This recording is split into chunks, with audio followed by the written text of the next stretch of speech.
The ground cracked open beneath Captain Elias Ward's boots as he sprinted across the scorched alien soil.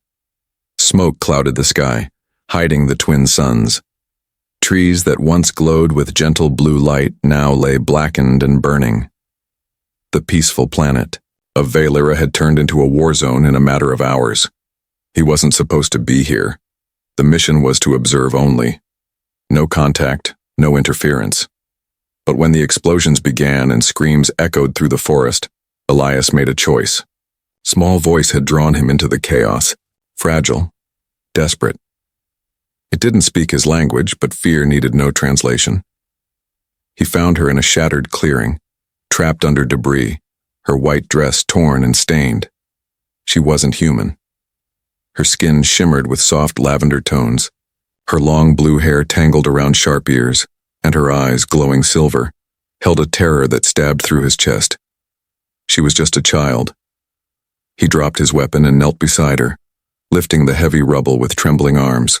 As the structure gave way, she reached up and wrapped her thin fingers around his neck.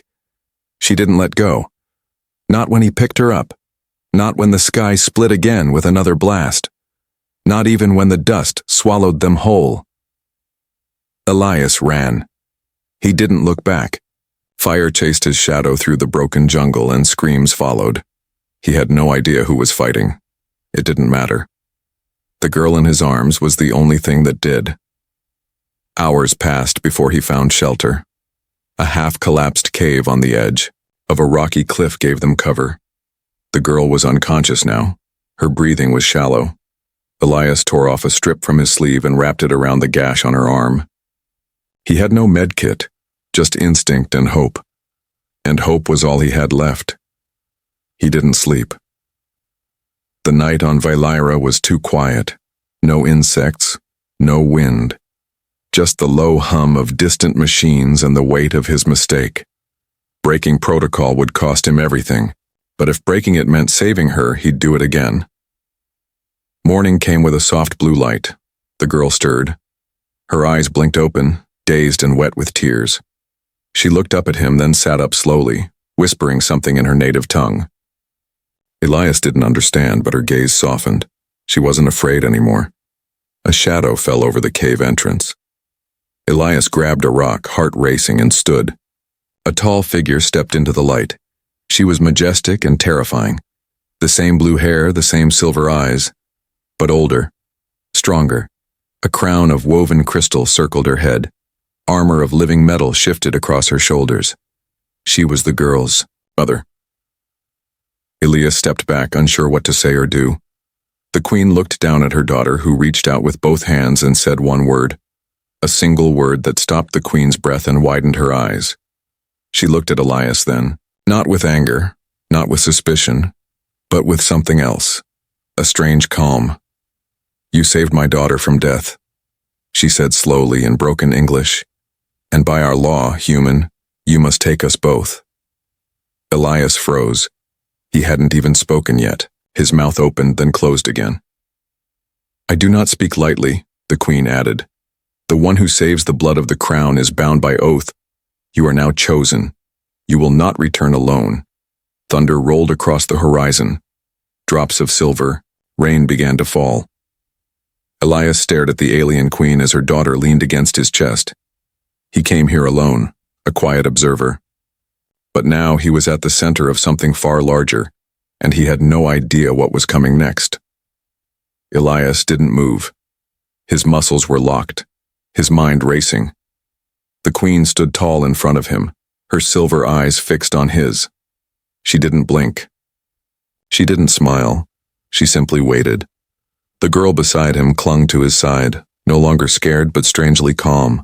Her fingers curled into his shirt like she had done it before, like she belonged there, like she expected him to protect her still.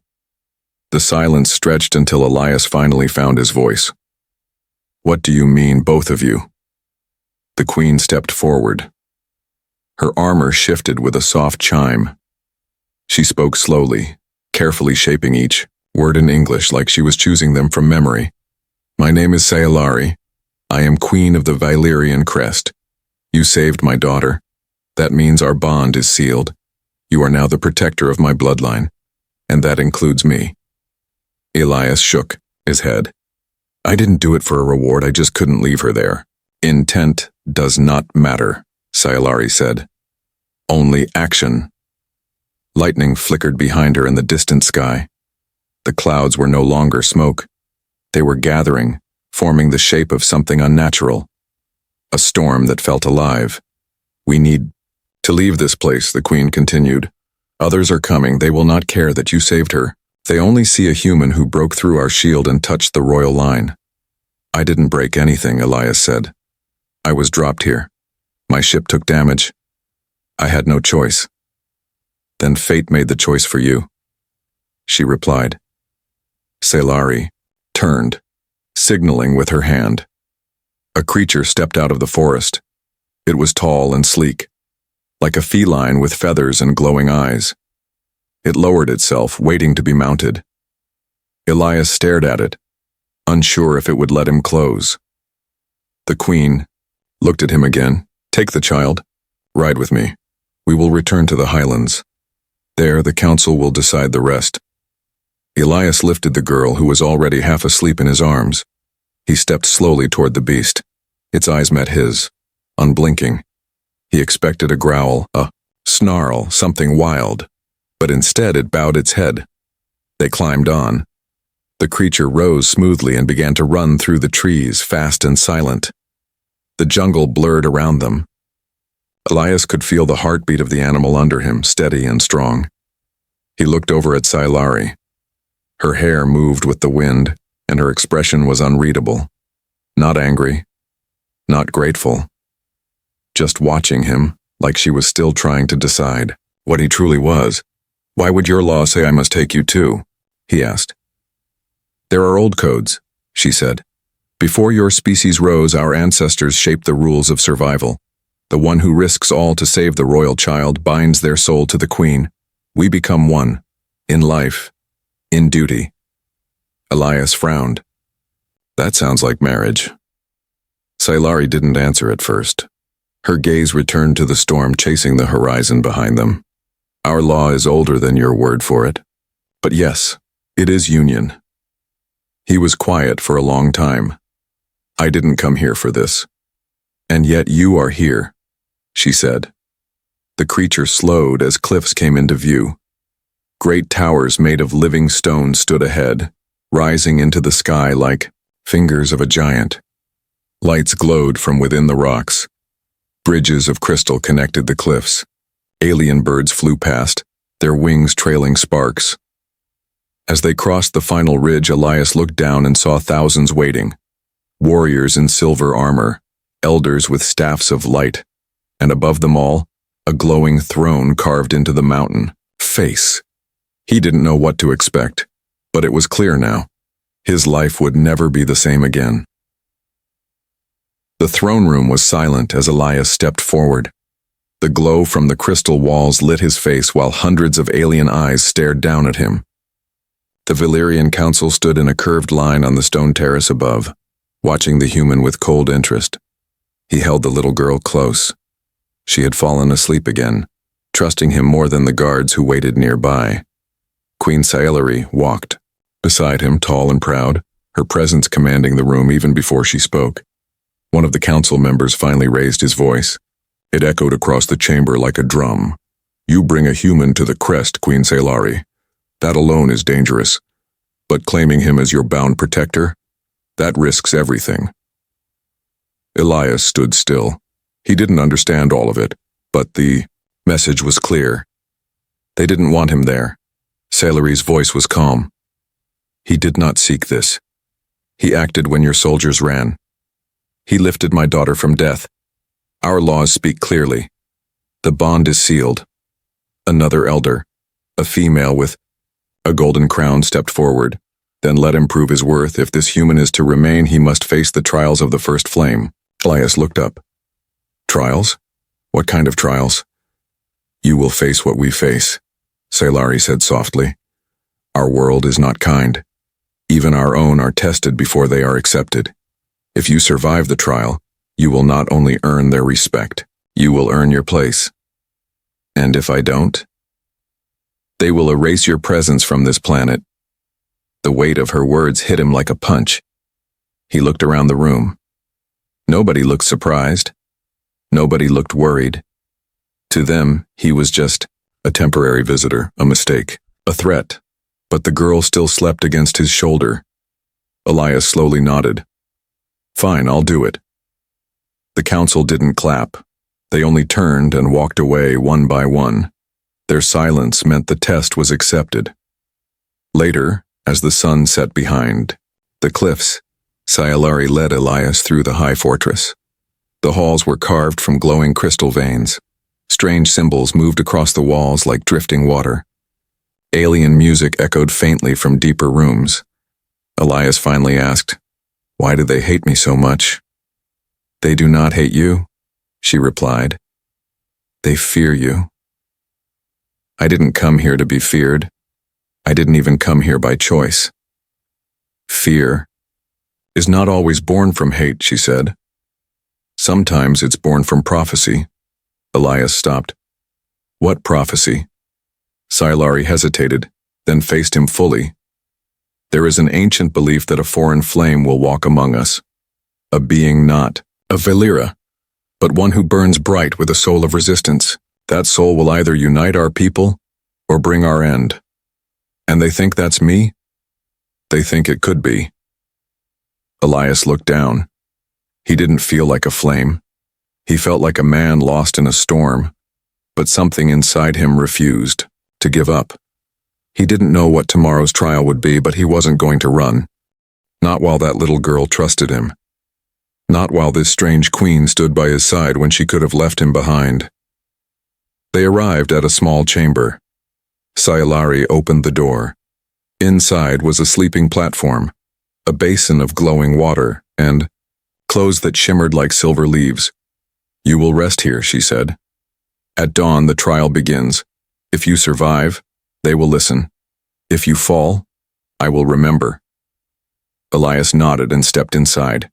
He looked around, then turned back to Sayalari. "Why are you really helping me?" She didn't smile, but her voice was softer than before. "Because my daughter chose you, and in her eyes you are already ours." Then she was gone. Elias sat down, stared at the glowing walls, and let the silence swallow him. Tomorrow, everything would change. The wind howled through the canyons at dawn. The sun had not yet risen, but a pale blue light glowed over the trial grounds. Elias stood in the center of a wide stone platform carved into the edge of the cliffs.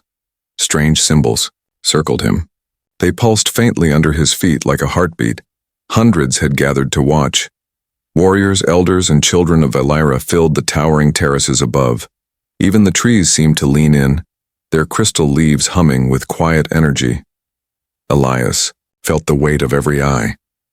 Sayalari stood nearby, her hands folded before her. She had not spoken since they arrived. The child was not with her. Perhaps that was for the best. The High Warden stepped forward. He wore armor made of dark metal and carried a staff that sparked with blue fire. "Human Elias Ward," he called, his voice carrying across the stone. "You face the trial of flame. 3 tasks will be placed before you. If you succeed, you will be accepted. If you fail, your presence will be erased from our world." Elias didn't flinch. "I understand." The warden lifted his staff. The platform rumbled. The first task rose from the ground, shaped by light and stone. A beast stood before him, 4-legged, horned, with burning eyes and a hide of living flame. The crowd fell silent. "Face the trial of endurance. You must not run. You must not fall." The beast roared and charged. Elias didn't move. His body wanted to run, but he stayed, firm. At the last second, he rolled under the creature's legs and jumped to his feet. The crowd gasped. The beast turned again, faster this time. Elias didn't fight it with strength. He used speed, movement, and timing. It lunged, and he stepped. Aside, it struck, and he ducked. Blow after blow, he stayed standing. The trial lasted longer than he thought it would. His legs burned. His breath grew heavy.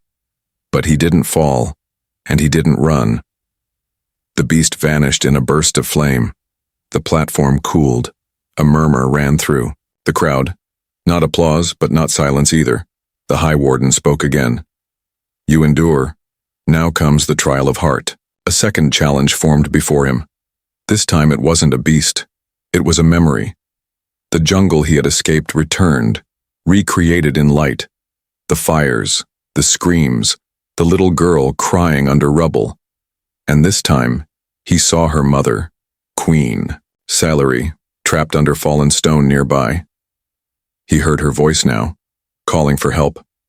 But there was only time to save one. It was an illusion, he knew that. But it felt real. He turned between them. The child or the queen? He could only reach one. Elias stepped into the memory and ran toward Sayalari. As he lifted the stone, the illusion changed. It showed the child being lost to the fire. Pain hit his chest like a knife. He turned back. The fire had taken her. The illusion ended. Silence. The High Warden waited. You chose the queen, he said. You chose power over innocence. Elias stepped forward. No, I chose the one who could still move. She had strength. I believed she would reach her daughter if I saved her. That was the only way I could save both. The council whispered. Among themselves. The warden studied him, then turned away. You passed the trial of heart. Now the last challenge began. The final test was unknown. Even Sayalari looked uncertain now. The warden pointed to the edge of the cliff. You must walk forward, he said, and fall. Elias looked over the ledge. The drop was endless.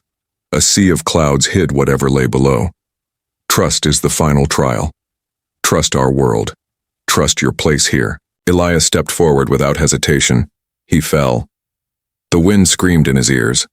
The world became a blur. Then light wrapped around him, slowed him, lifted him. He floated gently onto a soft, glowing platform below. When he opened his eyes, Sayalari was already there, smiling for the first time. You passed, she said quietly.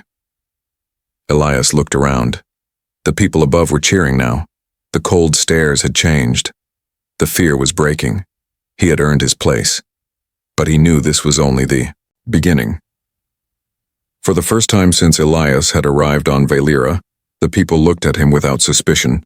As he walked through the sky bridge with Queen Sayalari, warriors nodded with respect. Children peeked from crystal balconies. Elders whispered his name. But Elias didn't feel proud. He felt tired. The trials had taken more from him than he expected. His body ached. His heart was still heavy with what he saw in that second test. The memory of losing the child, even if it wasn't real, haunted him. Sayalari walked beside him in silence. Her presence was still sharp, still commanding, but softer now. She didn't speak like a ruler. She spoke like someone who had watched something change. I did not think you would pass all three, she admitted. I didn't think I'd survive. The first one, Elias said. They entered the upper chamber of the crest tower. It overlooked the glowing forest, the horizon stretching beyond silver clouds. A table of floating lights hovered before them. A map of the planet slowly rotated. Above it, Salary touched one glowing point and it pulsed. This is where it began, she said. The energy pulse that destroyed our shielding. It triggered the planetary fault. That collapse nearly took my daughter. Elias frowned. That wasn't an accident? No, it was sabotage. The word hit like a stone. Salari continued. Someone inside our council wanted the child gone. They believed my line had grown soft. That unity with outsiders would weaken us. Elias stepped closer to the map.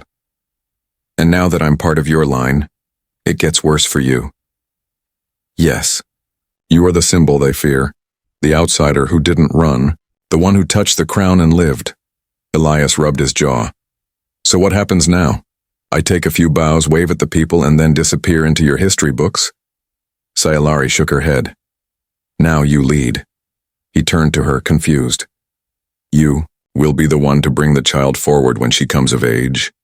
You will speak for the crest when I cannot, and if I fall, it is you who must carry her through the fire. I'm not a king, Elias said quietly. Neither was I when the throne fell into my hands. They stood there for a long moment. The silence wasn't uncomfortable. It was the kind that held weight. A soft voice broke it. Eli. The child's voice echoed as she ran into the room, barefoot, smiling wide. Her hair was braided with tiny glowing beads. She ran straight to Elias and hugged him without hesitation. "You're okay," she whispered. He smiled and bent down. "I promised I would be." Sailari watched them, her eyes unreadable. Later that night, a feast was held. The great hall sparkled with firelight and floating lanterns. Music filled the air, played by instruments Elias had never seen. Creatures of the forest gathered alongside nobles and warriors, but not everyone joined the celebration. In the deepest halls of the fortress, a shadowed figure watched the event through a crystal mirror. His face was hidden, but his voice was bitter. "The human lives," he muttered. "The queen has chosen wrong." A second voice, harsher and older, answered from the dark. "Then we will correct her mistake, one way or another." Back at the feast, Elias stood at the balcony, looking out at the stars. Sailari joined him, a cup of violet liquid in her hand. "You are not finished here," she said. "You have passed the test, but not the danger." He nodded. "I didn't come here to start a war." "No," she said. "But war may still come for you." Far below, the little girl danced with glowing creatures that floated in the air. Her laughter rose above the music, innocent, free, unaware of the shadows gathering again. And Elias knew deep down he would burn the sky before he let anyone hurt her again. The attack came before sunrise. Explosions shattered the peace as the mountain fortress shook from its roots. Crystal towers cracked and alarms howled across the highlands. Elias shot up from his bed, heart pounding, reaching for the blade they'd gifted him after the trials. He didn't wait. He ran toward the queen's chamber. The halls were filled with panicked voices. Guards sprinted past him. Energy bolts lit the corridors. Fires bloomed on the outer terraces. The enemy wasn't an outside force. It was from within. He found Sailari in the war chamber, her armor glowing with blue runes, a curved blade in her hand. She was calm, even as the walls trembled around her. "They struck from the inside," she said. "My own guards, loyalists to the old blood." "Where's the child?" Elias asked, eyes scanning every entrance. "She's safe, hidden below the nursery vaults," Sailari replied. "But she won't be safe for long." Elias nodded once. "Then let's go get her." The two ran down the twisting paths, fighting their way through smoke and sabotage. Shadows leapt from corners. Sailari cut them down with elegance. Elias moved like instinct, blocking strikes and protecting her back. The bond between them had grown. Neither needed words to move as one. The vault was a small chamber, wrapped in layers of light and sealed crystal. When they arrived, two traitors were already there, trying to force the door open. They never got the chance to turn around. Elias took them down in seconds. He kicked one into the wall and tackled the other before they could scream. Sailari opened the vault. The little girl stood inside, trembling but unharmed. She looked up at them and ran straight into Elias's arms. Her face pressed into his chest as she began to cry. He held her tight. "We're here," he whispered. "You're safe." But they weren't safe. Not yet. Suddenly the floor rumbled. A large crash echoed above. One of the walls cracked open as a huge armored figure stepped through. His helmet was covered in ancient markings. His weapon sparked with red light. "You've poisoned her mind, human," the warrior said. "You made our queen weak." Elias stood in front of the girl, blade drawn. Sailari moved beside him. "She chose peace," she said. "You chose betrayal." The traitor charged. It was no longer a battle of numbers or armies. This was personal. This was war between future and past. The clash was violent. Sparks flew as blades struck. Elias dodged the first sweep and countered. Sailari moved in perfect rhythm, her strikes precise. Together, They pushed the traitor back, but he was strong. Too strong. He knocked Elias off his feet and slammed Sayalari into the wall. The child screamed. The traitor turned toward her, weapon raised. Elias moved. He didn't think. He didn't breathe. He only acted. He tackled the warrior from behind and drove his blade through the weak joint in the armor. The traitor roared and fell to his knees. Elias pulled back, covered in energy and smoke, his own side bleeding from a sharp cut. The queen rose slowly and finished it with one clean strike. The room went quiet. The child rushed to Elias, tears falling again. Sayalari dropped her sword and knelt beside them both. "You're hurt," she said. "I've been worse," Elias replied. The queen placed her hand over his wound. A soft light flowed from her fingers, healing, ancient and gentle. As the fortress quieted and the last fires died, the truth became clear. This was no longer just about laws and trials. This was survival, trust, family. "You saved her again," Sayalari whispered. Elias looked at her, then at the girl resting against him. "I'm not going anywhere," he said. Outside, the sun finally rose, but peace was still far away. The fortress stood in silence after the attack. Fires had been put out. Wounded had been carried away. Broken glass and scorched stone covered the once beautiful halls. But deeper than the scars was something stronger. Resolve. Elias sat in the healing chamber, his side wrapped in soft, glowing fabric. The cut wasn't deep, but it ached when he moved. Sayalari stood nearby, watching the horizon from the crystal window. Her hands were folded behind her back, but her mind was far away.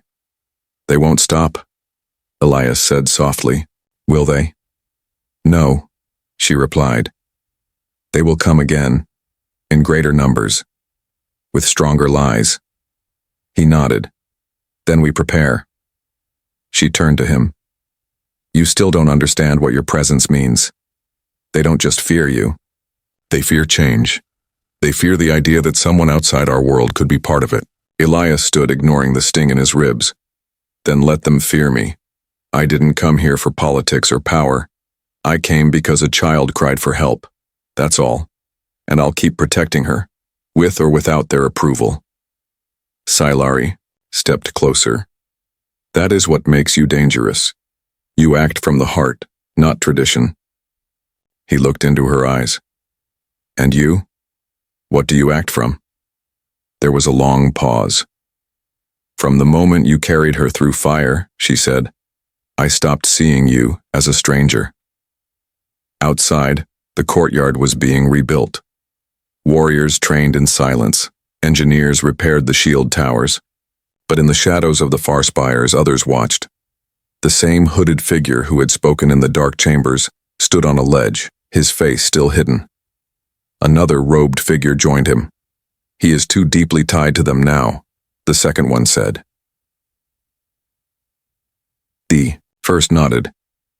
"Then we cut the bond at its root. We take the child."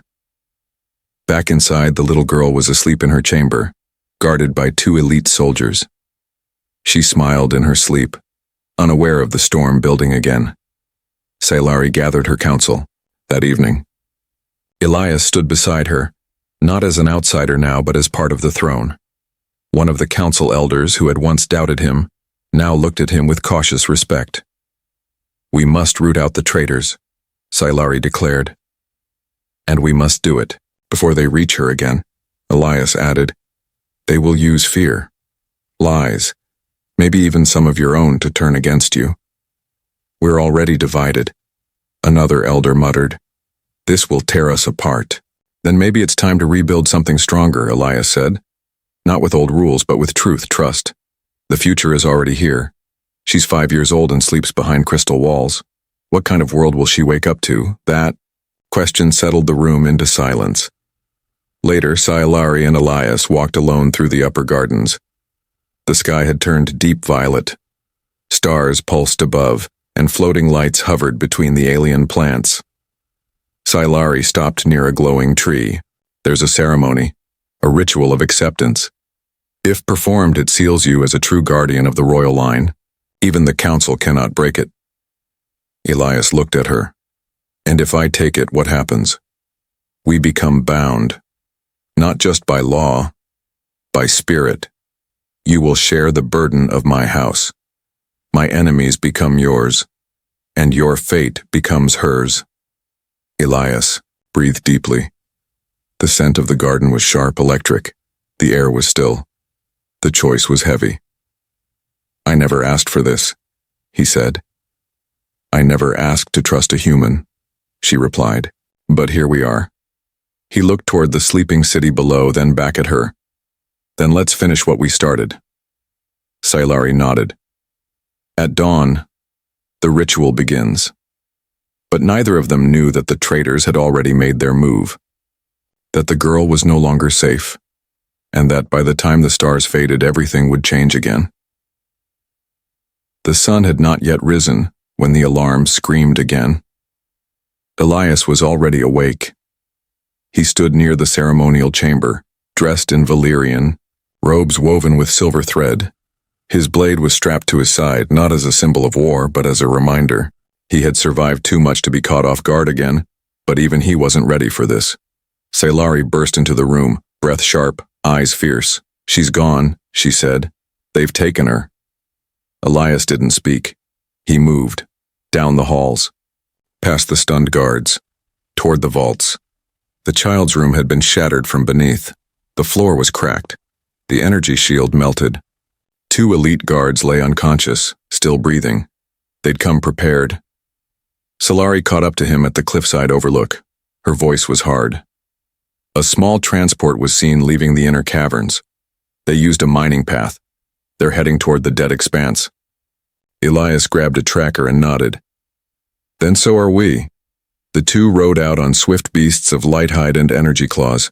They moved through the lower canyons where no sun reached. The expanse was not a place for the living. It was where the ground bled poison and winds carried whispers of old wars. They found the wreckage of the transport near a jagged cliff. But the child was not there. Footprints led to a ruin, an ancient structure with walls of black crystal, a forbidden place. Elias entered first. Inside, the air was cold and still.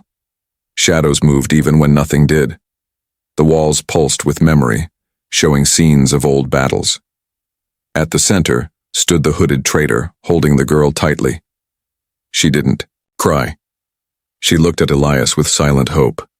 You've made them weak, the traitor spat. The queen bent her knee to you. The child trusts a stranger. Our people have lost their way. Elias stepped forward slowly. You tried to kill her, and now you've run out of places to hide. The traitor drew a blade of ancient red crystal. I will destroy the last hope of the crest, and the fire dies with her. He raised the blade. Sailari moved faster. She threw her own weapon like a spear, knocking the traitor back. Elias lunged forward and grabbed the girl, shielding her as the enemy stumbled. But it wasn't over. The traitor roared, charging again. Sailari intercepted him, their blades clashing with burning light. The chamber shook. Elias held the child close and backed away, watching the 2 warriors fight like echoes of history. Sailari's blade struck true. The traitor fell to his knees. Blood spilled across the crystal floor. He looked up, hatred in his voice. You gave everything away, for a human. Sailari stood tall.